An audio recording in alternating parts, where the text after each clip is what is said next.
Hello, everybody. My name is Graham Brookie, and I am proud to be a partner in this election integrity partnership. I serve on a day-to-day basis as the Atlantic Council, as the director of the Atlantic Council's Digital Forensic Research Lab. And this event is hosted by the Election Integrity Partnership, which is a coalition of top-tier research institutions that work together throughout the 2020 US elections to detect and mitigate election-related mis and disinformation.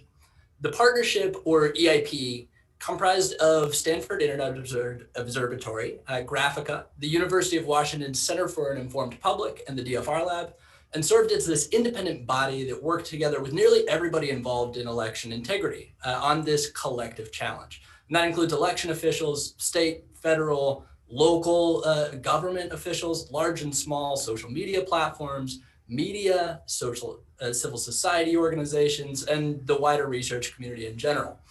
It's my pleasure to welcome you today to today's multi-part event, which marks the launch of the EIP's comprehensive report, The Long Fuse, Misinformation, and the 2020 Election. You can find the report online at eipartnership.net or in the link right here in the chat. I also want to say thank you to those tuning in who either worked with the EIP or covered the EIP throughout this election cycle, especially those colleagues in media whose work and coverage of disinformation throughout this year was absolutely essential. So today we're going to hear from some of the managers like Kate Starbird, Camille Francois, Renee DeResta, Emerson Brookings, and researchers from the EIP on our findings and have a conversation that's facilitated by our colleague Alex Stamos. But first, we're going to hear from Chris Krebs, who is the former director of the Department of Homeland Security's Cybersecurity and Infrastructure Security Agency, now more commonly known by its acronym CISA. Former Director Krebs will share insight from his time in government when one of his core responsibilities was protecting elections as critical infrastructure and democracy. And he'll also answer a few questions in a conversation led by Election Integrity Partnership Project Manager, Isabella Camargo Garcia, who made this partnership run in a major way and is a truly impressive rising star to keep an eye out for in this space. This conversation is live and on the record. Don't hesitate to drop questions into the chat or here post them on social media. And with that, over to you, Isabella. Thank you so much, Graham. And thank you, Chris, for joining us today. Wanted to kick it off just on behalf of the partnership, thanking you for your support of the EIP and all the work that you did at CISA, which was so important to our work at the partnership. Thanks for having me, Bella, and thanks for the work you did last year. I don't know how many people know, but you are also a CISA alum. So working with you and some of your colleagues over the last year or so was one of the highlights of my experience as CISA director, just seeing the future, not just of the cybersecurity workforce, but also how disinformation and countering disinformation is such an important part of the information operations space. Absolutely. Again, we're really excited to have you here then today to get into that. For anyone in the audience who's not as familiar with CISA or with your role at CISA, could you give us just a brief introduction and a brief introduction of your work there? Yeah, so the Cyber and Infrastructure Security Agency is housed within the Department of Homeland Security. It was founded on November 16, 2018, and I like to call it the youngest agency in the federal government. I'm pretty sure that holds up, but it is one of the younger, more nascent operations within the federal government. It's on par with the TSA, FEMA, and even the FBI in terms of its independence as an agency. I like to call them the nation's risk advisor. And what that really means more than anything is that it's not a regulatory agency. It's not really a directive agency in terms of making particularly state and locals or the private sector do much of anything. Instead, it's supposed to serve as that kind of that nexus point between public and private partners and bring everybody together to solve really hard problems, share information, and facilitate knowledge transfer. And I think that's what you saw in our work in preparation and through the 2020 election was bringing state and local partners together with the private sector, with academia, with other parts of the federal government, as well as international partners, ultimately to protect the 2020 election and defend democracy. Absolutely. And and to get to your point of CISA as the nation's risk advisor, how did you think about disinformation under this mandate, and how did you see that as part of national security vulnerabilities, especially as it relates to elections? Well, so in January of 2017, the last secretary in the Obama administration, Jay Johnson, had designated election infrastructure as critical infrastructure, setting it up with its own critical infrastructure subsector. And so we took this on board initially with the mentality of we want to work with our state and local partners, the secretaries of state, the state election directors, the election officials at the county level, the vendors, the private sector partners that create the equipment that election officials use to facilitate elections. And initially the concept was like, oh, okay, let's improve their cybersecurity. Let's harden voter registration databases and election night reporting and the systems that are used throughout the process. But as we moved through the critical infrastructure security side of it, the cyber and physical security, and we spent 3.5 years of threat modeling around the various foreign launched intrusions that could disrupt an election, what we increasingly became aware of was that the resilience of the system, the election system itself, was pretty good. In fact, from 2016 to 2018, the election infrastructure resilience improved. So in 2015 or 16 rather, you had about 80% of votes cast were cast with a paper record associated with it. And then by the time the 2020 election came around, it was closer to 95%, and that includes the expansion in absentee and mail-in ballots. And with that, the paper ballots allowed us to do, or the state officials to do, is go back and perform recounts or audits so that they could go back and check the work. And ultimately, from where I sat, at least at CISA and with our team, that was one of the most important countering disinformation tools available to us, was the fact that there was a paper ballot that could be counted and counted and counted, like in Georgia, to disprove some of the disinfo that we saw. So ultimately, it wasn't as much about the security that we were worried about at the end. It was more the perception hacks, or somebody would claim that there was a hack going on, and sometimes it's a spaghetti against the wall approach that we had to deal with. Right, absolutely. And I think that's so important. I think the concept you bring up of perception hacking. You brought up, paper records being associated with the vote, audits, recounts. I can be super honest here to say, before I got to CISA, a lot of this was really opaque to me, right? Even as someone who had voted in the previous election, voted in elections since 2016, these concepts make sense, right? And I've heard you say them a lot in different interviews, as we know the election was secure because of the paper trail, but that can be a little bit opaque for people. How do you think that people take that message from you, right? Being in the midst of all the potential perception hacking, and then they hear paper record. Do you think that that's enough to move people into this belief that the infrastructure is secure, the process is secure, or what do you think is missing there to bridge that gap? So, I mean, I think the point is, above all, obviously it's not enough, that we have to do more to educate the American voters about how elections work. And that's really ultimately not a federal government responsibility. We want to be able to help facilitate that, but it happens at the state level. There has to be more education, awareness, and transparency on the various steps of an election and how technology is used. Technology is used in elections for two reasons. One is to improve access to the ballot box, but also increase efficiency and accuracy. Humans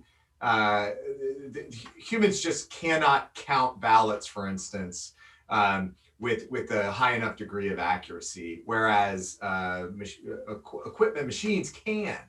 But you've got to make sure at the same time that hardware is not a single point of failure. So you have to build in the various controls in a layered defense approach, which would be familiar to anyone that's a cybersecurity professional. So I think we get there by providing additional resources. The federal government has to invest more in state elections because they can't do it themselves, and continuing eradicating and eliminating the paperless machines out there. And just to go back to that point, in 2016, Pennsylvania and Georgia did not have paper ballots associated with each vote.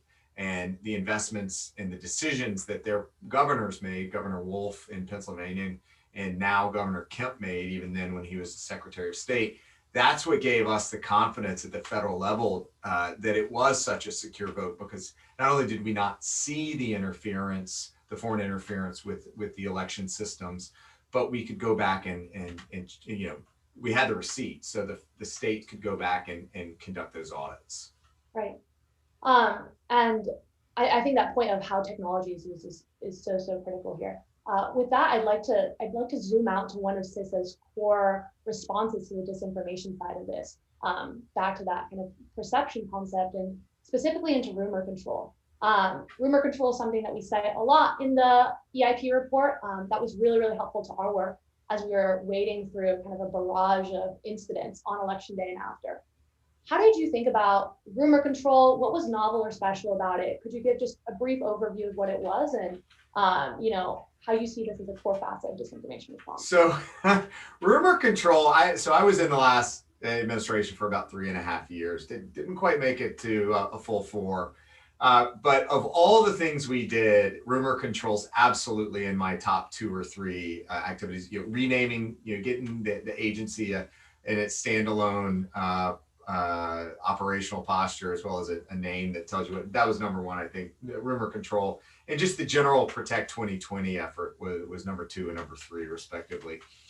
What happened was we actually stole the idea. I don't know if Matt Masterson may agree or disagree with that, but FEMA had previously used an FAQ model for hurricanes or other natural disasters, where they would debunk not disinfo necessarily, but misinfo, right? It was the rumor mill.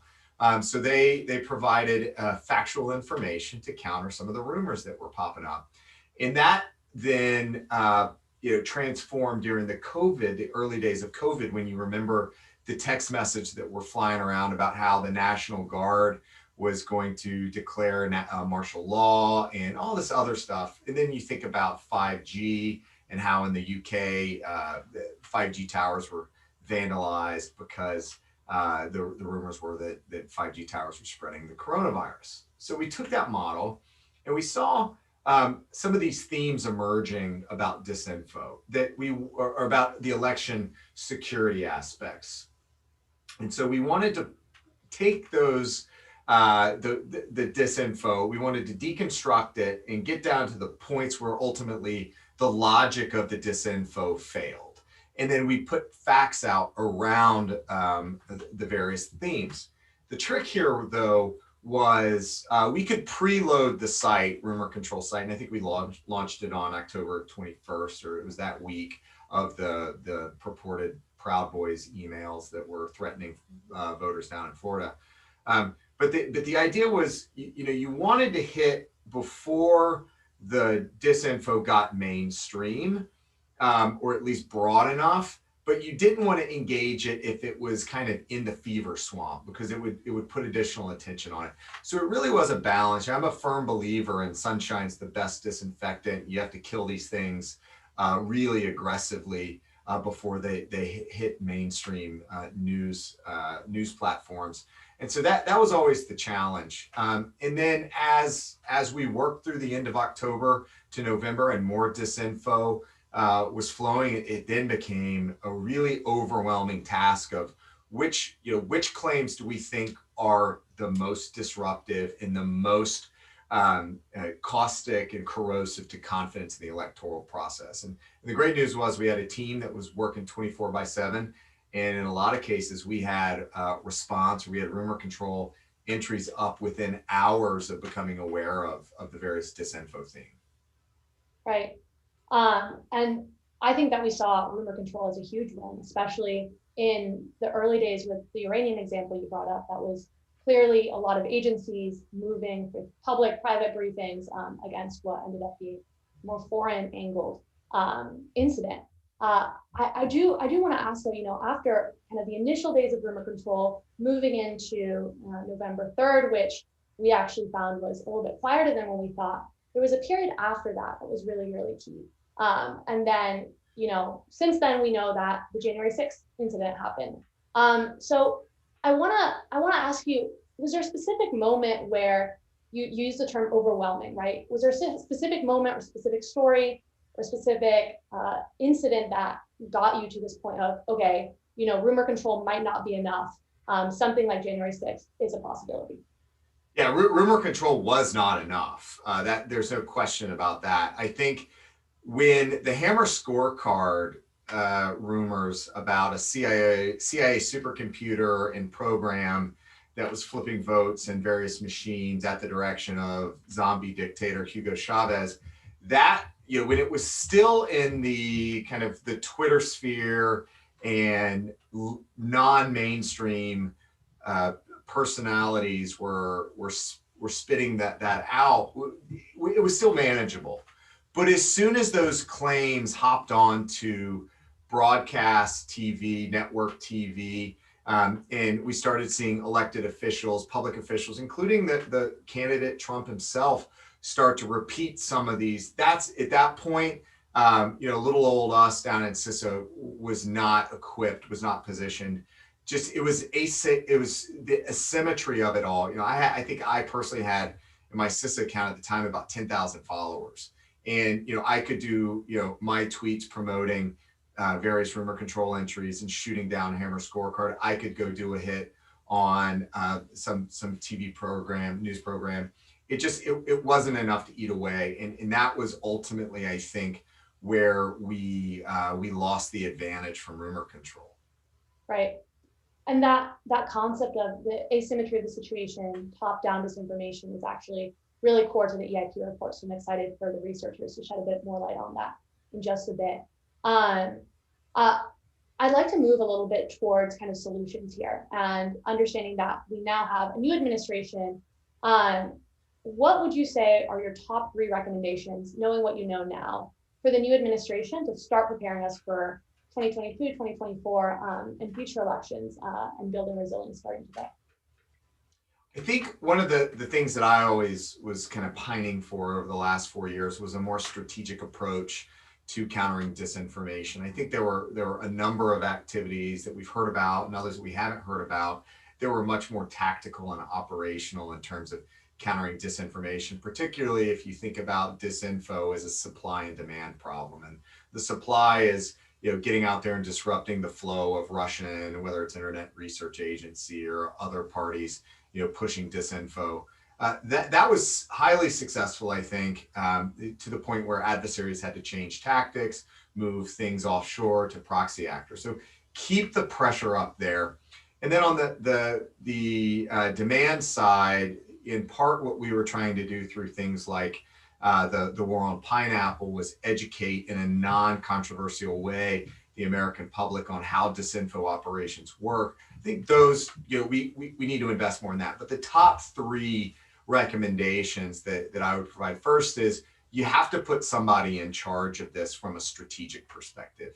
You need to have someone, whether it's in the National Security Council, the Domestic Policy Council, wherever. So there needs to be a counter disinfo czar. And I know that everybody's tired of too many czars, but this is really a cross-agency, cross-platform issue, and at least someone that's just senior enough to pull together the players. And so that's point 1. Point 2 is we need to work to define the roles and responsibilities across government, across industry, across academia and civil society. What are the levers available to each of them? And then where are the gaps and how do we plug those gaps? And in part, that's what I'm trying to do with the Aspen Commission on Information Disorder that we're going to be launching here shortly, of tackling some of those problems in a sprint, a 6-month sprint that we can then hand off to whatever civil society players are willing to act. And then third and finally, rumor control as a service. Disinfo, info operations in general, it's part of the bag of tricks of an expanding number of state and non-state actors. Not only will we see disinfo targeting from Russia and from China, it's going to expand, and we have to stay ahead of it. But we're also, I think, going to see disinfo used as part of the functional disruption toolkit in the corporate conflict space. So 3-4 years from now, every corporate executive, every CEO needs to be thinking about how they fit in strategically and how they could be played off within a state actor or non-state actor conflict. Right. I really like that. Rumor control as a service. I think that's an interesting idea there. What to move forward, I think, from your recommendations, of one thing I've been thinking about is, how do we know that we're there? What's the clear goal here? What are the metrics towards that goal? Is there ever going to be zero disinformation, or how do we learn to live with disinformation? So in your ideal state, how do we know that we're a little bit closer than we were moving into 2020? Winning in this space is hard to define. Metrics don't really exist. And the fact of the matter is that the Russians, for instance, prior to the Soviet Union, were already masters at this game. If intelligence was the second oldest profession on earth, I think disinfo spreaders was probably the third profession. And we have seen this just be a toolkit or a tool in the toolkit for decades now in terms of geopolitical conflict. So we just need to be better prepared. There will not be overnight wins, I don't think. I think we can strategize better, we can organize better, but fundamentally this is not about a silver bullet or a single solution. We have to think more about what the next generation looks like. And so we're going to have to invest, particularly on the saving democracy front.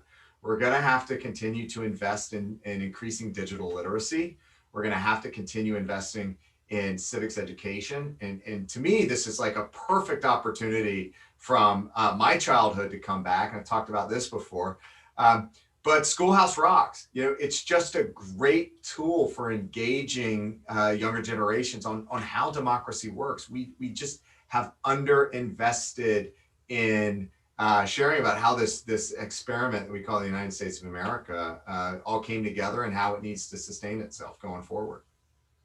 Absolutely. We love a good Schoolhouse rock moment. Thank you so much, Chris, for diving into all those with me. I think at this point, we're going to start shifting into the report part of the webinar, and our researchers are going to dive right into the findings. Before we do go to that section, though, what are you most excited to hear about today, and what do you hope people take from the report and the work that researchers have been doing in this space? So this report, 280 some odd pages, it has to be the seminal report on what happened in 2020, not just the election, but through January 6th. And I hope that it can serve as a launching pad for that authoritative, centralized repository of facts, the truth about 2020. You turn on the news every single night and somebody's up there pushing some aspect of the big lie. And really, even when you hear phrases like election irregularities, that's just a dog whistle for the big lie. So we need something that we can all circle around, we can all coalesce around. And I think this report is just a masterful piece of work that can help defenders of democracy like us ensure that those that will subvert democracy don't get away with it. Right. I mean, I completely agree. We're really, really excited to bring this report. We're thrilled to present it now. So thank you, Chris, for giving us that context, giving us that send-off. And with that, passing it off to Alex to get right into it. Thanks for joining us, Chris. Thanks, Bella. Thanks, Isabella. Thanks, Chris, for that conversation. My name is Alex Stamos. I'm the director of the Stanford Internet Observatory, and I'm really happy to be moderating the next part of our discussion, which is a deep dive into the report that has been published and the ability for us to answer some questions that you might have about it. So this is a great time to go download the report. The link is in the chat. I'm sure it'll be posted again. Just a quick 283-page read, so you should be able to skim through that real fast and have questions for our speakers. So you're going to hear from a variety of folks from the 4 different institutions that worked on the Election Integrity Partnership. And what we're going to try to do is hit some of kind of the top line information and takeaways that we wanted you to get from the report first. So first, you're going to hear about how specific incidents of disinformation coalesced into narratives, which then became conspiracy theories, which then became conventional wisdom among some people. You're going to hear about the bottom up and the top down dynamics of disinformation as we saw in the 2020 election. You're going to hear about the repeat offenders, the super spreaders that were the really, really key to creating the disinformation issues that we saw in 2020. A big question we get a lot is, what was the foreign presence like in 2020? Was it equivalent to 2016? You're going to hear in detail of what kind of foreign presence there was and what impact it might have had. And then you're going to hear about the different policies of the platforms, how they changed during the time that the EIP was operating, and what impact that had on propagation. If you have any questions that come up while our speakers go, please put them in the question and answer box, and we'll make sure to get to them. We're going to have a big discussion at the end, and then you'll also hear from a number of other researchers that we weren't able to get to. So to kick us off is going to be my colleague at SIO, our research manager, Renee DiResta. Hi, thanks so much. So as Alex mentioned, the EIP had, we had teams of analysts looking at false and misleading information. And as we detail in the report, this was narrowly scoped towards voting-related misinformation. So EIP did not spend time looking at every false claim or political back and forth between candidates and pundits. We really focused in on understanding election-related and voting-related misinformation and disinformation. So one of the ways that the voting-specific content manifested in the months leading up to the election was with claims of fraud related to ballots. And much of the way that that happened took the form of isolated incidents. So mail found by the side of a road, some ballot envelopes in a dumpster. These incidents were often posted by ordinary people who happened to observe them. And in the age of social media, that act of posting can push that incident into the public sphere. So these incidents, no matter how small, were then picked up by influencers and by hyperpartisan media, who were then incentivized to slot them into broader narratives. And when we talk about mail in particular, that turned into narratives about rampant mail insecurity, state-level incompetence in the postal service. And oftentimes, the manipulative framing would go a few steps further. Not only were these incidents indicative of massive mail-in ballot issues, the story would go, but these issues were in fact deliberate. The incidents were all connected, and this was all part of a vast plot to steal the election. Within certain online echo chambers, that process of incident to narrative to conspiracy ultimately would then wind up as conventional wisdom, because there would be very little counter content that was seen or observed. And so these framings of these incidents became the dominant perception of what had happened. And even if the incidents were later fact-checked, as they often were, and it was revealed that there were in fact no actual ballots in the mail, it didn't matter, because the narrative had moved on and the outrage machine was focused on something else. So I'm going to pass to Emerson Brooking to discuss a little bit more about how the incident to narrative to conspiracy pathways took shape. And then our colleague Kate Starbird will walk through a case study showing both what happened and how it happened for the notable example of Sharpiegate. Thanks, Renee. So 2 types of narrative formation contributed to the process that Renee described. In general, we observed a top-down process in which influencers and hyperpartisan media would spin real-world events with the intent of galvanizing outrage. And then we also saw a bottom-up process in which individual tips and social media noise would coalesce into stories that influencers and hyperpartisan media would then spin into conspiracy theories. And these would eventually reach a broader public audience once they begin to attract mainstream media attention. I'm going to take a quick closer look at a top-down example, then over to Kate for a bottom-up. Next slide. So I want to talk about Stop the Steal. a hashtag which we began seeing emerge in quantity in September 2020, and which would eventually be the flag under which the January 6th attack took place. This was an interesting illustration of a top-down narrative formation that appeared to many as organic. The actual phrase, "Stop the Steal," was a slogan created by conservative political strategist Roger Stone back in 2016. And shortly after the EIP began our monitoring program, we began to note that it was appearing sporadically from a few far-right political figures around September, and likewise was receiving numerous mentions from far-right French media, notably the Gateway Pundit. And we had a sense then in our early monitoring that this was sort of a process where seeds were being planted that could be harvested later. Next slide. And indeed, when November the 3rd didn't break the way a lot of Trump supporters wanted, we began to see many prominent far-right influencers basically searching for a way to express their outrage, searching for an avenue through which to distribute their content. And they saw the "Stop the Steal" slogan and hashtag as a kind of bucket where you could collect their cumulative grievances. And then at the same time, others began to see "Stop the Steal" as a vehicle for self-promotion. Newly elected Representative Marjorie Taylor Greene's first major act in the public eye was to circulate a "Stop the Steal" petition, on which she also fundraised and got a lot of money. And at this point, as "Stop the Steal" began to enter mainstream consciousness, we saw regular users taking their cues from these influencers and content creators. The "Stop the Steal" Facebook group was one of the fastest growing in Facebook history. It picked up 320,000 users in the space of 22 hours, saw at least 7,000 posts before Facebook removed it. Next slide. And so as we begin to work our way to January 6th, it was clear that this "Stop the Steal," something that had not begun organically, was now being used as the front for a range of seemingly spontaneous protests. And at the same time, it also become an organization, which was fundraising, which was directing buses of volunteers and demonstrators to different locations. So in the end, "Stop the Steal" was an illustration of a top-down structure that appeared like a spontaneous people's movement. And now over to you, Kate. Thanks, Emerson. Kate Starbird from the University of Washington. I'm going to talk a little bit, or actually show a little bit about how one prominent narrative took shape online.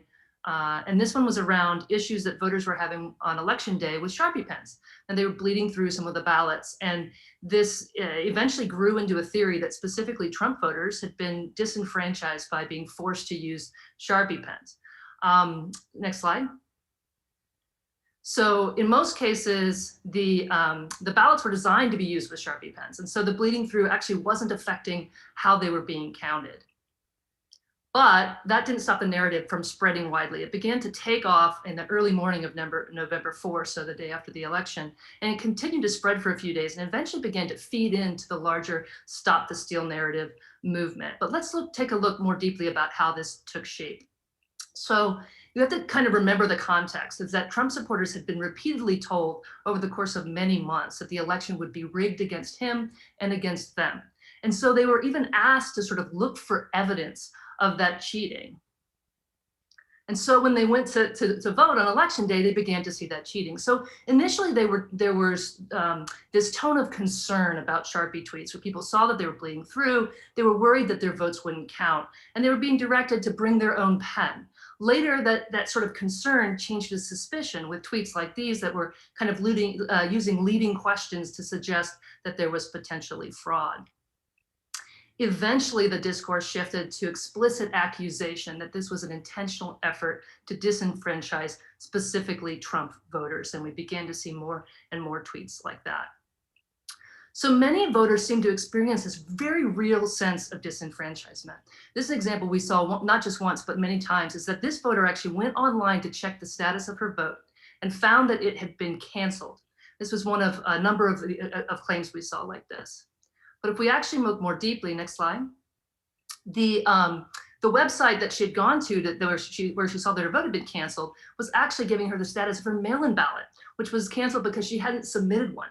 So she's actually misinterpreting this evidence to suggest that her vote hadn't been counted because the Sharpie pens had been used. So this is a person who thought that her side would be cheated, saw the Sharpie pens bleed through, heard that she might have been cheated by some of this chatter that was going online, and then misinterpreted this website as evidence that she'd been cheated. So this was likely a very powerful experience of this person, not something that was external, very internal. She experienced what she thought was disenfranchisement. So if we take a look at, kind of step back and look at how this narrative took shape and spread, this was a graphing technique we used many times. In fact, if you were watching us over the course of the lead up to the election and afterwards, we probably put out dozens of these different graphs. But what this graph allows us to do is kind of see not just like the pace that a narrative takes and how it begins to spread, but the role of certain prominent accounts in spreading it. So what we do with these graphs, the one on top is a cumulative graph. So the y-axis is actually how many tweets have been sent about this particular topic. In this case, it was Sharpie pens. But then we plot each tweet on the graph with the size of its audience, so we can get a sense of like where Twitter accounts with large audiences were helping to push the spread. So if you look early in this kind of propagation, on election day, there were these initial reports of Sharpies bleeding through, but it wasn't really spreading very quickly. And then overnight, at about 2 in the morning, importantly, right after Fox News had called Arizona for candidate Biden, this narrative begins to really take off. And what's happening here is that a few accounts begin to push this out to large audiences, and then it carries over for a course of several days. And if we look closely at who was pushing this content, they were right-wing influencers, including conservative activist Charlie Kirk and Donald Trump's 2 adult sons. And we saw similar patterns like this again and again and again with a lot of these narratives. So if we step back, next slide, please. So if we step back and think about what's happening here, President Trump and his campaign didn't just prime his audience to be receptive to narratives of voter fraud. They inspired them to produce these narratives themselves and then echoed those false claims back to them. This is a very powerful dynamic and one that may be very resistant to correction. It's both top down and bottom up. The elites set the agenda, they feed the narratives, and then the audiences created the evidence to fit those narratives, helping to find the fittest narratives, the most interesting and politically useful conspiracy theories. And then those elites echoed those back to the audiences, rewarding and motivating them to continue in this kind of collective participation. So I'm going to pass this off now to other members of our team who will talk about, Ian and Andrew will talk about the role of influencers in motivating and spreading these false and misleading narratives. Thanks, Kate. Hi, I'm University of Washington researcher Andrew Beers, and I'll be presenting this section with my colleague Ian Kennedy, also from the University of Washington. In this section, we cover repeat spreaders, accounts and organizations that were highly shared, multiple incidents of false or misleading content about the 2020 election. These aren't people who hammered on just one conspiracy, and they aren't unknown accounts that spam links all day. The users in this section are popular, skilled social media users that are committed to spreading many different unique pieces of misinformation during the election. We start this section by looking specifically at popular Twitter users that repeatedly spread election misinformation. The table we've posted here shows users who posted in multiple discrete misinformation narratives and whose posts received at least 1,000 retweets each. We also include how many followers these accounts had at the time of data collection and how many times they had been retweeted across all instances of misinformation. We can start by highlighting in green Trump's family members, Trump and his 2 adult sons, who are particularly prolific spreaders of misinformation. In addition to being 3 of the top 8 most frequent spreaders of unique incidents, they had 3 of the top 4 most followers, along with Sean Hannity, and 3 of the top 4 most total retweets, along with Project Veritas founder James O'Keefe. We can then highlight in yellow self-described news sources, such as the Gateway Pundit, Breitbart, Sean Hannity, and Mark Levin. As we'll describe later, the Gateway Pundit was one of the most prolific sources of misinformation across the entire election. Add on to that, in blue, accounts primarily related to the QAnon movement. These accounts were famously removed from Twitter in Twitter's widespread QAnon suspensions in January, but they were highly active during the election. Now, in this next slide, we're going to highlight rows in red that are associated with pro-Trump movements. As you can see, every row is red. All of these repeat spreaders are ideologically pro-Trump. This is an important point, but we want to be clear. People of any ideology can spread misinformation. Our full report documents several instances in which primarily left-leaning users spread misleading stories about the 2020 election.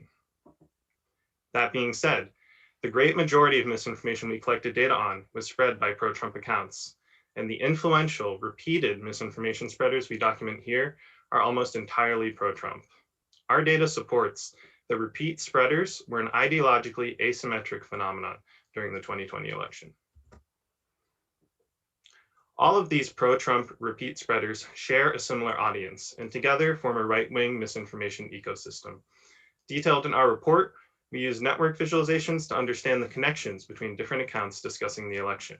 In the network pictured here, you will find every repeat spreader from the previous table embedded in the red cluster we have titled Mainstream Right. I'll conclude my part of this section by showing which users in this list were verified by Twitter, 15 of the 21 accounts. Verified accounts were responsible for much of the misinformation shared during the 2020 US election. And after the election, Twitter has since suspended 4 of these accounts, labeled in black. And Twitter has blocked search results from being returned for 5 others, labeled in gray. However, many election repeat spreaders remain active, and some have since spread false stories about the January insurrection and subsequent events. Thanks, Andrew. I'm Ian Kennedy, another researcher at the University of Washington. And in addition to individual accounts spreading misinformation incidents, we tracked which domain names were most often cited on Twitter in those incidents. We only counted domains as involved in an incident if they were cited over 1,000 times. So this gives us a second perspective on disinformation on Twitter during the election. While the repeat spreaders were pro-Trump accounts spreading misinformation, 4 out of the top 20 domains were actually reputable news outlets, mostly used for fact-checking. When we estimate their ideological spread, these repeat fact-checkers were also far more likely to be cited by people on the ideological left compared to the other domains on this list.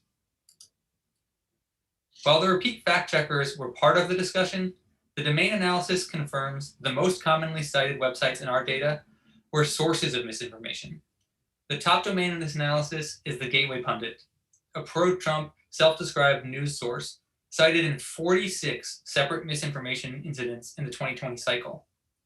Their misinformation was varied, from early mail dumping stories to call-outs to other misinfo generators like Project Veritas, to later essential tips on what you can do to stop the steal. The Gateway Pundit spread misinformation across platforms and across time, exemplifying a cross-platform strategy common to other so-called media outlets we studied.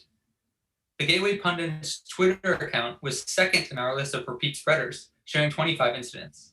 Their YouTube channel and Instagram account were also significant sources of misinformation on those platforms. And while their Facebook posts included misinformation, they were relatively low impact and did not meet our standards for engagement to include in this count. The Gateway Pundit was already spreading misinformation in September 2020, setting up narratives like stories about mail-in voting that were influential throughout the election cycle. While almost every domain in this list was a traditional or self-described news website, YouTube, the video-based social media website, was the 3rd most shared domain, involved with 21 of the misinfo incidents we studied. Our report examines the YouTube channels cited in more detail and finds further evidence for cross-platform strategies from other repeat spreaders, like Project Veritas shown here. Considering misinformation from the perspective of these repeat spreaders leads us to 4 key conclusions. First, repeat spreaders were often verified accounts from politicians, media outlets, and influencers. Second, these repeat spreaders were an asymmetric pro-Trump phenomenon. Third, these spreaders shared contents on multiple platforms, all the way from September, even before September, to December. And finally, there were some news outlets who were repeat fact-checkers intervening in many incidents, which might complicate some of the discussion online there. I'm now going to pass it over to Camille, who's going to talk about the role of foreign actors. Thanks, Ian. My name is Camille François. I'm the Chief Innovation Officer at Graphica. And I'm going to tell you about the role of foreign actors in this election. Next slide, please. I'm going to start by reiterating what we wrote in the report, which is most of the disruptions to the electoral process came from domestic actors. Foreign attempts to cause chaos in this election were largely unsuccessful and were absolutely dwarfed by the volume of domestic mis and disinformation. So with this framing note out of the way, we have counted between December 2019 and the end of the election season, at least 12 distinct foreign information operations that were focused on the election and or the process and the candidates. These were detected, attributed, and exposed either by platforms, government entities, or researchers. Together, they originated in Russia, China, and Iran. They amplified domestic narratives. They focused on divisive stories and on conspiracies. They talked about hate groups and about violence related to the election. For us, this is yet another reminder that the domestic vulnerabilities of our online conversations and of our media ecosystems are routinely exploited by foreign actors. Now let's talk about the tactics that we have seen in these operations. While these operations were largely unsuccessful, some of these tactics were novel. So first, all of these operations actually spread across multiple platforms, and they usually went beyond the traditional social media networks. Some of them leveraged recruiting sites, for instance, and others created accounts on alternative social media platforms like Gab and Parler. In the case of one of the Russian operations we're going to talk about shortly, these accounts on these alternative platforms were what kept their operation going throughout the election week after their rest of their accounts on mainstream platforms had been disrupted by these mainstream platforms. During the height of the election season, we saw foreign actors impersonate US-based hate groups to intimidate voters.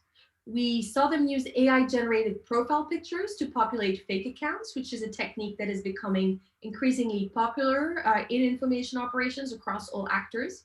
We saw them enlisting unwitting US-based freelancers to produce and disseminate content targeting both sides of the political spectrum. Another feature here in terms of tactics that was notable is these operations use of websites alongside social media accounts to create a further persistence for these operations after they are exposed and mitigated. As Alex said in his intro, we often get asked how the situation compares with 2016. And it's difficult to answer really because of the huge differences in our collective understanding and preparedness in the face of foreign information operations between both cycles, with 2018, of course, in the middle. Overall, the state of play regarding foreign actors' engagement with electoral disinformation looked very different and much better in this election. Multiple groups across the private and public sectors engaged to expose and mitigate these operations, which, as we said, came from a wider variety of foreign entities. Attribution and mitigation happened publicly and very swiftly throughout the election cycle, with a record public attribution on the Iranian Proud Boys campaign, in which we see less than 72 hours between the first time the campaign is initially caught and analyzed and the public attribution of this campaign to Iran by the US government. I think it's also worth noting that foreign efforts to influence the US political debate using disinformation began well ahead of the election. The first one we saw, again, was uncovered in December 2019, but of course started before that. And unfortunately, they have also continued since. Notably, the events of January 6th at the Capitol have been leveraged by multiple foreign actors in their messaging, both on overt channels, such as state-funded media, and in information operations using fake accounts, notably in the case of a Chinese network and a Russian operation. We can move to the final slide, which covers the set of operations that happened at the height of the electoral season, both originating from Russia, from Iran, and from China. It covers the aggressive operations, notably conducted by Iran to foster online harassment and instill fear in voters, which I think is, again, an important reminder of the links that can exist between coordinated online harassment and information operations. I will let you read through these various highlights. The detail of it, of course, is in our report, but a key takeaway here for us is that foreign actors absolutely took note of the most divisive and violent elements of the online domestic conversation and made these the focus of their ultimately unsuccessful attempts to disrupt the electoral process. With this, I will pass it on to my colleague Kali, who will talk about the work that she led, tracking the myriads of applicable policies and their changes across social media platforms. Thanks so much, Cam. Hi, everyone. My name is Carly Miller, and I am with the Stanford Internet Observatory. So I, along with Shelby Perkins from Stanford and Nicole Buckley from the University of Washington, led the policy research and analysis for the EIP. So today I'm going to be focusing on 4 key takeaways of our work. However, I want to hit home that underlying each of these takeaways is the notion that policies shape propagation, meaning that the tactics and narratives discussed in our report and also throughout this webinar would not be possible without the unblocked avenues that policies afforded them. So ultimately, we found that platform intervention and users' responses are part of a wider feedback loop. Platforms observe users' behaviors and actions, which reveals a need for more policies or policy changes, and then those policies impact subsequent actions. Next slide. Oh, actually stay here, thank you. The 4 takeaways I will touch on center around a comparative analysis of the platform policies leading into the election, the different vehicles through which those policies are enforced, challenges that may not have clear policy solutions, and last, areas where platforms can improve policies moving forward. Next slide. So one of the first research objectives for the partnership was to understand the policy landscape in which election myths and disinformation would be propagated through. As a collective partnership, we established the scope of our work, which became what we saw as the 4 main categories of election integrity. So procedural interference, attacking time, place, and manner, participation interference, discouraging someone from wanting to vote, fraud, encouraging someone to participate illegally, or delegitimizing the election results or casting overall doubt in election integrity. This framework also served a dual purpose, and that was to evaluate the election-related policies to understand where platforms had key gaps. So our team evaluated 15 platforms. Now, at the onset of EIP in August, when we first began our research, many of the platforms did not have comprehensive election-related policies. Over the course of the election, we did see that these policies iterated and became more clear in terms of the content that they would address, how they would address them, and also respond to real-world events such as heightened fear that there would be violence or interference at the polls. However, not all policies adapted or iterated their policies, nor did so in a timely manner. For example, in December, YouTube said it would address claims of widespread voter fraud. However, the seeds of doubt on the election were already planted much earlier. Last, platforms that we evaluated some other platforms that we evaluated, namely Parler, Gab, Discord, WhatsApp, Reddit, and Twitch, remained without election-related policies throughout our researching. Next slide. The second and third takeaways have to do more with how these policies are applied in practice and how actors respond to these enforcements. Generally, platform content moderation strategies fall into 3 categories: removing the content, reducing its distribution, or informing users of a wider context or how that content may be harmful. We have a lot of analysis about each of these different interventions, but for time purposes, I'm going to focus on the content moderation strategies, or rather lack thereof, around repeat spreaders.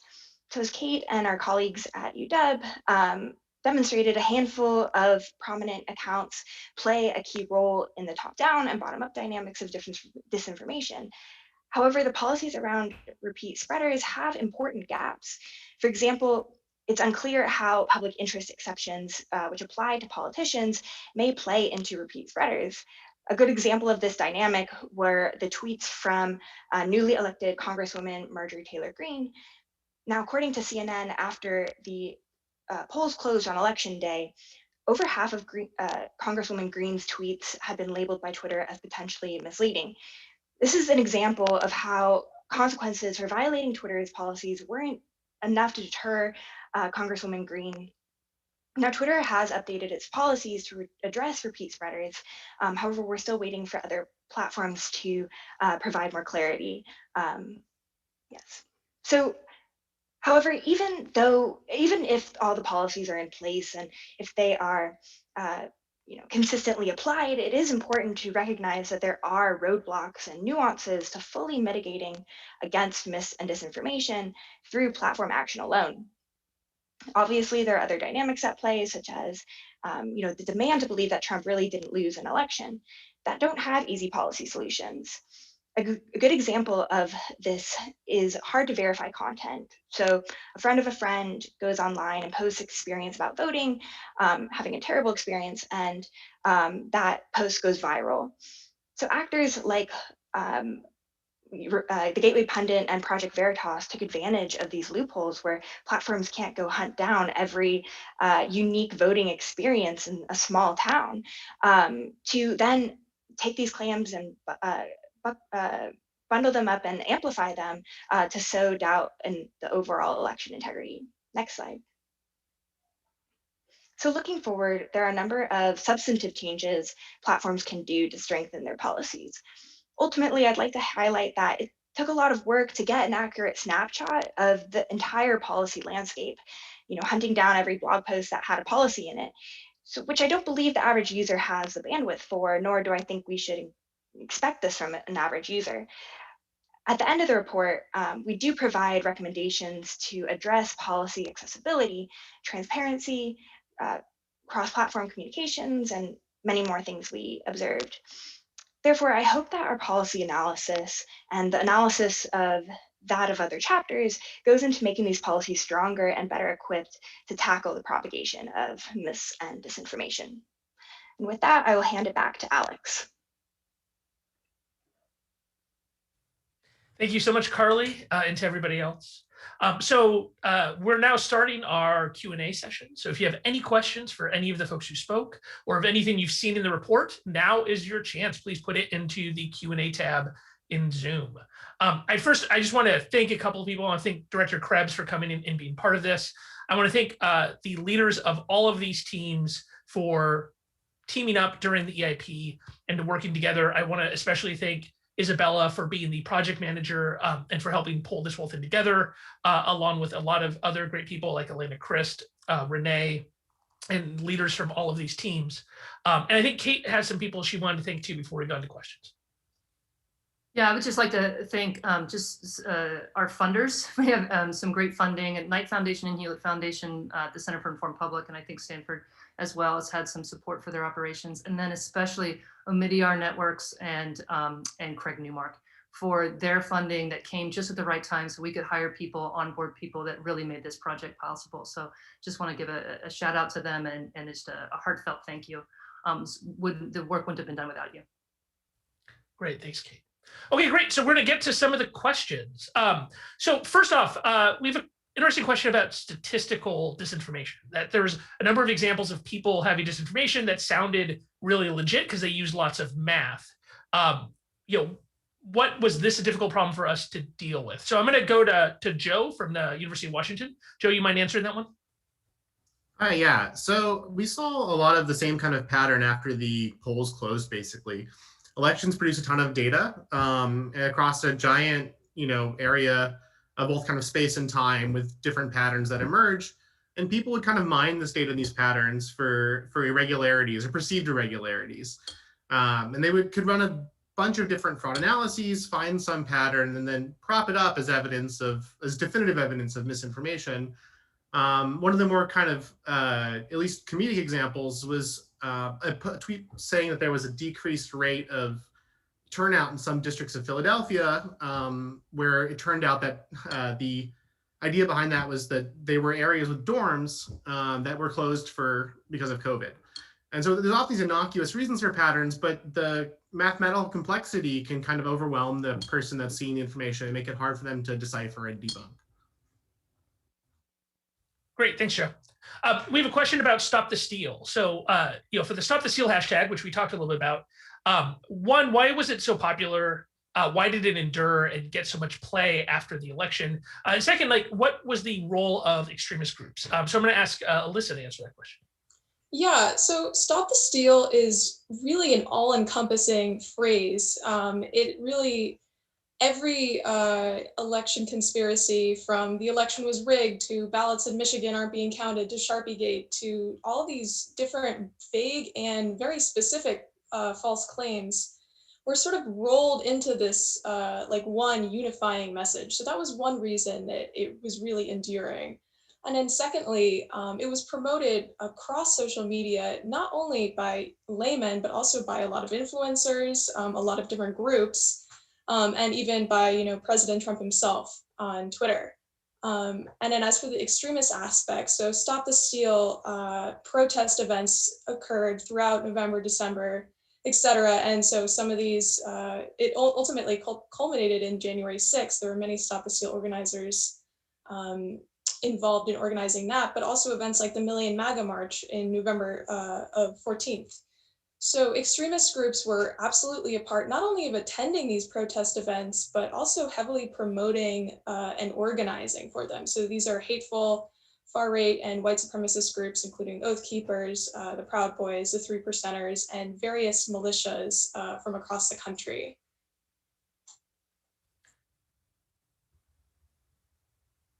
Thanks for that, Alyssa.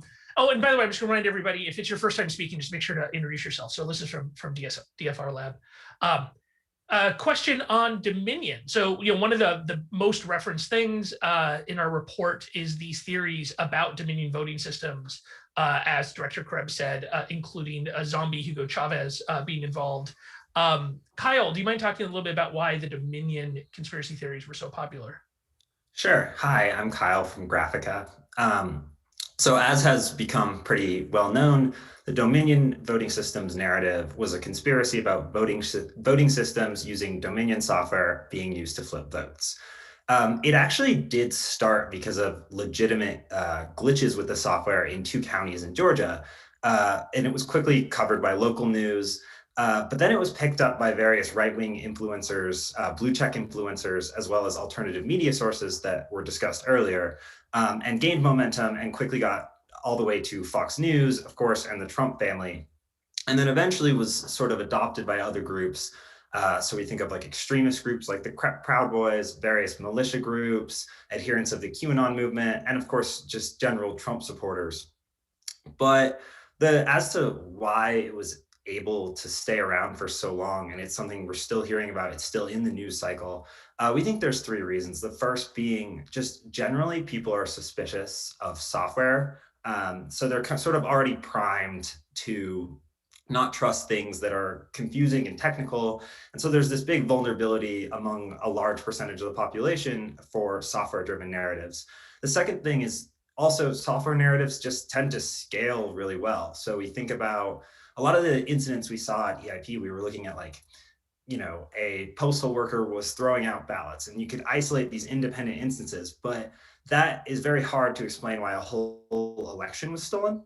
Whereas a software narrative, you could say, well, everybody voted, everybody's vote had to be counted, there was software involved at every step of the process, therefore it can easily be expanded to the whole election. And then finally, it was a flexible narrative, and that's something we often see with conspiracy narratives, that over time they get less and less specific and more flexible. And that certainly happened with Dominion, where it became less and less nuanced and specific over time, and then became a key pillar of the Stop the Steal movement and January 6th events, as Alyssa mentioned. Thanks, Kyle. We have a question about policy. As Carly talked about, there was a lot of changes in policies in the run to the election. By election day, a lot of the major platforms had election-related policy, but a core issue is implementation. So Nicole, do you mind talking a little bit about how we saw these policies being implemented and what you think are going to be the challenges for the platforms going forward there? Of course. Thank you so much for the introduction, Alex. My name is Nicole Buckley, and I'm a researcher affiliated with the Center for an Informed Public. So as Carly discussed, the major social media platforms realized the risk of election misinformation, and they adjusted their policies to prevent its proliferation in 3 ways. And although there are significant issues across all 3, I'm choosing to focus on removal and contextualization. So intervention in the form of a removal or suspension, when it's done inconsistently, which we saw often, runs a risk of encouraging backlash from conspiratorial communities. And extremist groups tend to believe that removal is evidence of a greater agenda to downplay the alleged truth value of misinformation platforms seek to eradicate. So platforms must be more thorough and precise in delivering removal as a consequence if they're to avoid potentially contributing to the spread of misinformation they're trying to downplay. On the other hand, contextualization, which we saw quite often take shape as content labels, is also particularly challenging.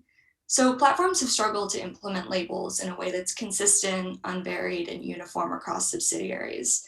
And 2, it's additionally unclear just how effective labels are at changing users' behavior and belief in false narratives, because the result of labeling initiatives broadly have not been adequately revealed to researchers. So in sum, platforms are facing an uphill battle in making implementation as clear and transparent as possible, but we're hoping coalitions just like this one can make the process a bit easier going forward. Thanks for your time. Great.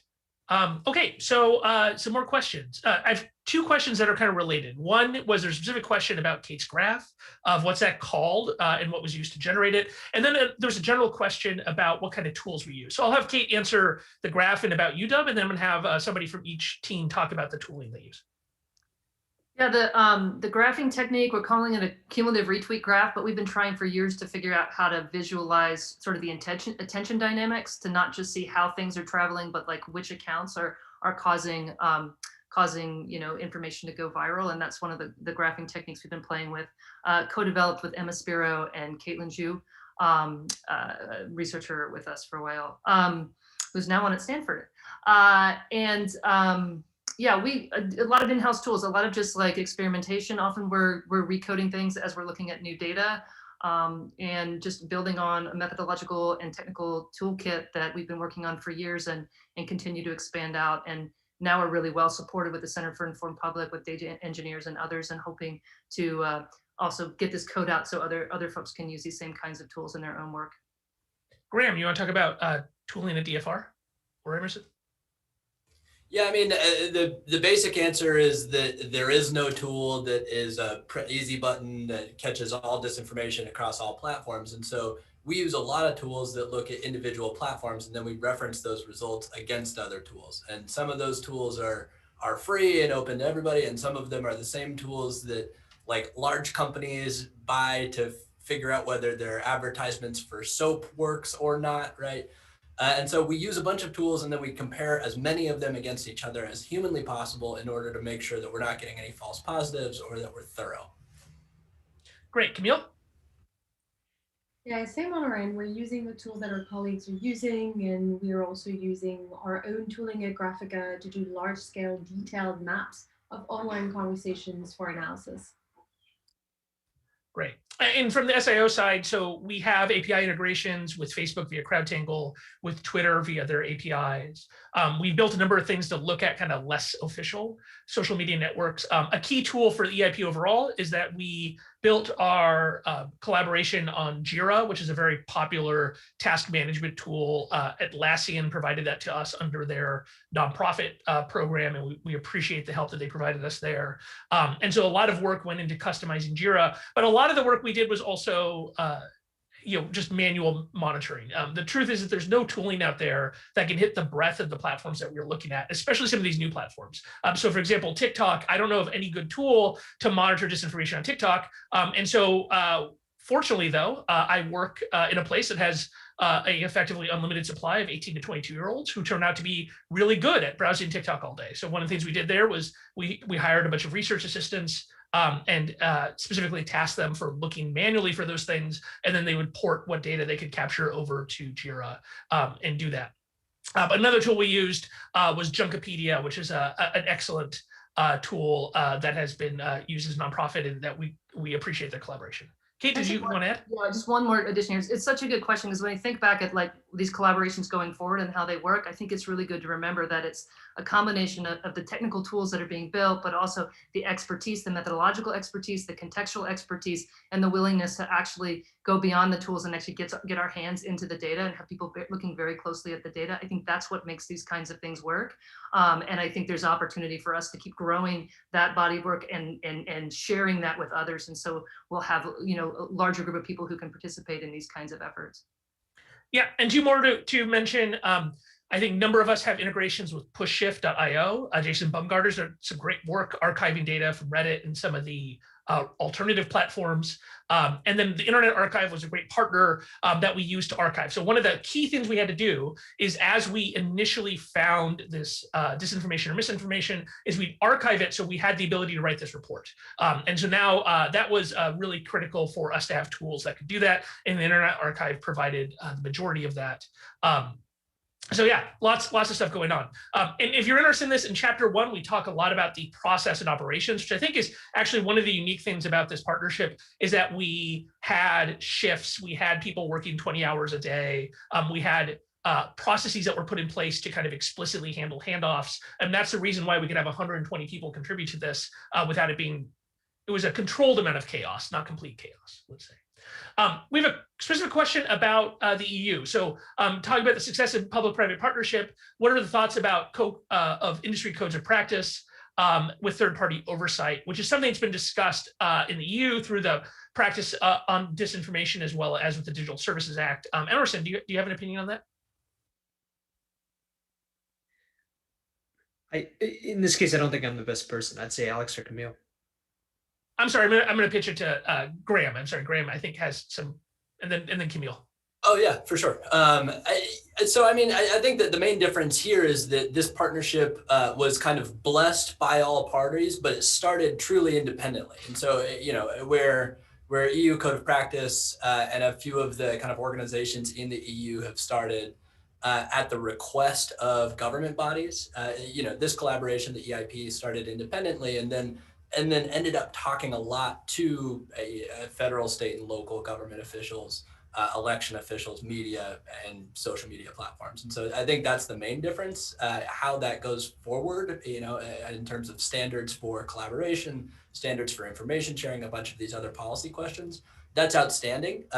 I would be remiss if I didn't point to chapter 7, as well as the executive summary that has a bunch of recommendations on that specifically. But you know, it's going to be a policy conversation going forward. Great. And Camille, as our resident French woman, do you have an opinion here? I think we're going to see a lot of interesting things coming out of the EU trying to tackle this topic. But I think here, the thing that everybody agrees on is, for these conversations, we need to have independent third-party researchers being able to monitor what's happening, being able to create the transparency and the accountability. Our structure was able to do that successfully, we hope. You know, we hope that others can take a page from the playbook that we started drafting to continue empowering research communities around the world to act as these partnerships and efforts, again, to do more transparency and accountability in this space. Great, thank you so much. We have a number of interesting points about that coming out of this, that there's a lot of discussion on policy changes around election integrity. Some might be legit, some might not. Graham, do you mind talking a little bit about some of our policy recommendations and what we think about this focus on integrity and the difference between integrity, election integrity, and kind of voter suppression? Yeah, absolutely. So one of the things that made this so successful was that we didn't try to look at all things to all people, right? Like, disinformation is a broad topic. It touches on literally everything. And so we were very specific in partnership to scope it on misinformation about the process of the election and the results of the election. What that means for a bunch of policy recommendations is that they're pretty narrowly tailored to the process of the election and the results of the election. And I think that there's two broad themes in the policy recommendations.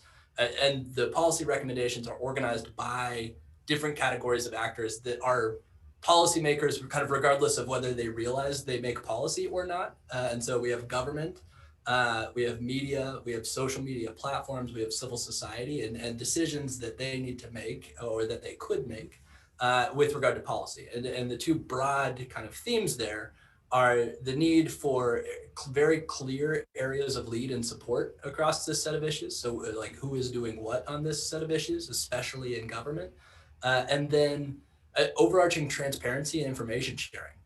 So transparency and kind of what it is that you're doing or what it is that you're seeing, and then sharing that information with relevant bodies in order to create more resilience. There's a lot of very, very specific granular policy recommendations within those two broad categories, and we could talk about them for 4 hours. I think that we'll probably see some congressional hearings over the next 2 years that do talk about them for 4 hours, but that's probably not something we have time for today.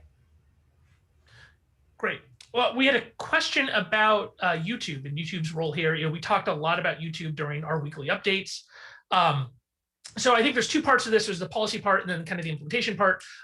Carly or Nicole, do you mind talking a little bit kind of what YouTube's evolution was on the policy side and where they ended up? And then maybe Kate, you can talk a little bit about what engagement was there. Sure, I can start a little bit with the policy and kick it off to Nicole. So I think that one thing sort of to frame this answer is all the platforms operate differently in terms of their audience and the medium of content that they share. So just caveating with that, but YouTube is one of the largest platforms that we studied, and similarly to Facebook and Twitter, have been very established in this space for a long time. So one thing that I will highlight is that YouTube, when we did see platforms update their policies to respond to recommendations such as addressing unfounded claims of delegitimizing the election, or who labeling that the election hasn't been called by so premature claims of victory by candidates. We saw that many of the platforms that did have election-related policies implemented these and implemented them early on. YouTube did not do this, and they were sort of lagging in terms of their implementation, which I think we touch on and how that played out in practice, and how things were able to propagate on the platform because of that. Nicole, if I missed anything. Yeah, I don't think that you missed anything at all, and I would just take care to note as well that YouTube struggled over time as well with its labeling in general. That's something that isn't unique to YouTube as a platform. All platforms struggle with labeling, but in particular, YouTube had issues with adapting to embedding labels in new forms of issue or content sharing. So we look in the future to see perhaps additional evolution in labeling live content, for instance, and other forms of media as they're introduced. Kate, did you want to add something? YouTube, from our view, played a diverse role in the ways that it allowed mis and disinformation about the election to flow. We can't study YouTube as systematically as we can through other platforms, but even just looking at our Twitter data, YouTube is a primary spreader of mis and disinformation within the Twitter data. So we can only imagine what's happening there from a systematic point of view. But we saw them, we would see videos and didn't just have for these disinformation campaigns. So from our view, it was just really a core piece of the repeat spreading phenomenon and a huge piece of the cross-platform disinformation spread. And Joe, did you have something to add to that quickly? Yeah, just kind of reiterating some of what Kate said. We saw a lot of link shortening too with links to videos. And so even if Twitter did its best to delete, say, a video of misinformation or several narratives, it could hide behind these links on YouTube and then just get shared again. So it created a bit of a loophole for misinformation across all platforms. Great. Thanks, everybody. I think it's safe to say that live video is going to be a huge challenge for all of us from a research perspective. We have a bunch of questions on kind of the same topic, which is effectively, how do you handle disinformation when there is, pushing some of these parts of disinformation is almost an official part of the political platform of one of the major parties, and it's something that you see a lot out of cable news, Fox News, Newsmax, OEN. So Kate, do you mind talking about kind of the network effect issues here? Let me approach this from a couple of different ways. From the data side, it's undeniable that Fox News pundits were among our repeat spreaders. If you look further down our list, we show in the top 25, you look further down the list, there are other pundits in there. And certainly, even though they may not have always been exactly sharing the content as they think it's true, they were platforming these ideas over and over again. And that's just their social media content. We're not even looking what happens when they move it over to their cable news programs, where it's a little bit harder for us to see and measure. So certainly they're playing a multidimensional role, both of like setting these narratives and help, in priming their audience, as we talked about in the slides, priming their audiences to be receptive to these kinds of narratives, but also they serve this role of like, things will bubble up from social media and then they will get platformed on the cable news show. So again, really a clear part of this disinformation ecosystem. And it is difficult, and it's not just Fox News. There are other outlets that are hyper-partisan outlets doing that, but I think that it's going to be hard to address the problem just with social media policies when we're seeing cable news and other kinds of outlets have a role that's just harder for us to measure, but probably just as substantial. Emerson, do you have something you want to add there? Sure. Well, first, when we talked about the different content dynamics, the top-down and bottom-up kind of narrative structures, it was fascinating with the EIP to watch again and again with these sorts of bottom-up, where you might have decontextual, or you might have videos or individuals who had particular complaints or concerns. Their concerns would get bundled by far-right influencers, and then these far-right influencers would be doing all they could to try to catch the eye of a Fox News producer. These were kind of concentric circles of amplification and legitimation, which these individuals were trying to reach through. Because if they could get to this Fox News editorial section, then it was very likely they would also grab the attention of President Trump, who was kind of the social media Death Star in this situation. But then also on the broader question of what do you do when one side was so often platforming the sort of voting related misinformation? I mean, from our perspective, I think EIP really helped push the envelope with things like just the notion that this delegitimization of electoral processes that we were seeing in the summer and early fall, that this should be against content moderation policies on these platforms. And they began to take proactive steps there. But it was to me a bit disappointing that there was tons of this misinformation that would continue to circulate, because bottom line, these platforms are companies and they had to hedge their bets a little bit. They couldn't outlaw the speech of one competitor in a political process. But after November 3rd, we saw that marked shift where content moderation actions that were we could hardly contemplate a few weeks before began to be taken. There was a much stronger emphasis on cracking down on the sort of content we've been tracking from the beginning. Awesome, thank you. We have several questions about what we saw in languages other than English. So there's a specific question about Spanish, but we also had some other ones. So I just want to turn to Isabella. Isabella, you mind talking a little bit about first what EIP did around non-English language work? And then second, specifically for the Spanish question, did we see different kinds of disinformation being spread in Spanish specifically? Absolutely. So on election day, we had specific teams of researchers with specific language skills proactively looking for content in different languages. And that was really core to a section that we now have in the report on non-English language content that we monitored. So I would definitely direct people towards that in chapter 3. To summarize what our findings are there, most of the content that we saw in non-English languages was translated content from the English narratives that we were tracking. So it was coming out after the English narratives. There are some key influencers in these spaces that have hour-long video webcasts, live broadcasts, simply going through Twitter, scrolling through things, clicking Google Translate, and explaining to their audiences what's happening in these repeat offender spaces and rebroadcasting that out. So that, I would say, is the most prominent dynamic that we found. There are certainly some disinformation narratives that were more unique to these spaces, especially given the cultural context that a lot of these communities come in with. But predominantly, it was this translation feature and something that we will have to continue to take a look at. The last thing that I would say is we did have limited research capacity to go into WhatsApp and some of these encrypted channels, which are prominent within these communities, as well as WeChat, for the Chinese language misinformation that we included. So that is the caveat here and something that we're working on for the next effort. a big issue. Anybody want to add anything on the end-to-end encrypted or the point-to-point networks of the work that needs to happen there? Okay, great. So we have an interesting question. So it's a very specific question that Kate had tweeted a lot about, which was there was a report from another organization that there's a 73% decline in disinfo on Twitter when Trump was banned. Is that a valid number? Could we attribute to something else? So Kate, if you don't mind addressing that, but also I think there's issues here about people throwing out these numbers in a way that we're a little concerned about. Do you mind talking about that a bit? Yeah, I think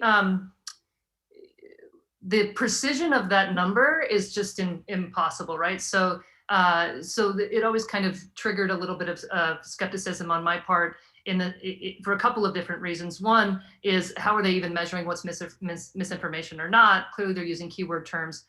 Without spending a lot of time, you're going to have a hard time differentiating between corrections and actual misinformation. And so it's all pretty blurry. So just if they had said that we think that there's evidence that there was less misinformation, yes, but the precision of that number, I think, gave me a little bit of a red flag. And then there was a big issue of like a lot of other things are changing at the same time. And so attributing it all to the fact that Twitter had done those suspensions, I think was just a bit of an over attribution.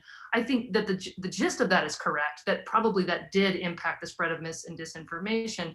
But in terms of the number, I think that number is wildly speculative and based on some methods that probably are not as precise as the number itself.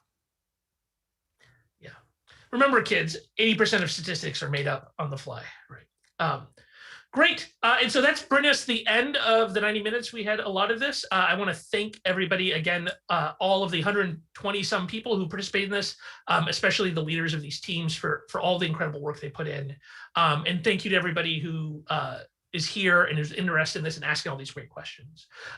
Where is this going? Well, all of the institutions represented here, we have now wrapped up the Election Integrity Partnership. That is our final report.